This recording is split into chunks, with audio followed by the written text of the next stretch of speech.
So yun guys, kakatapos lang natin mag live. Yun. Ako tulog na lang si Commander. Ayun yung cellphone niya, ginamit ko yung cellphone niya. Ito nga palang ilaw ko guys. Ito yung laptop ko, medyo malag na siya pero still kicking.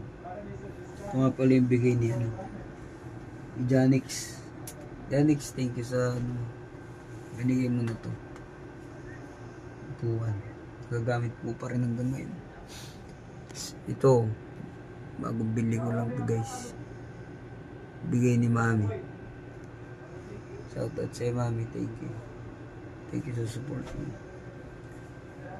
Papahinga na natin, lalamunan natin kasi maalalang di tayo makakanta.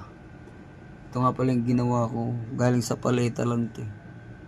Binuo ko yan para maging lagayan ko ng aking gamit sa pagla-live, diba? Kaysa bumili ako ng mamahalin, wala lang tayong pambili niyan. Ito 40 pesos lang to. Yung pako na binunot dito sa paleta na to, yun na rin ang ginamit natin na pako. All goods. See you tomorrow guys, live ulit tayo bukas.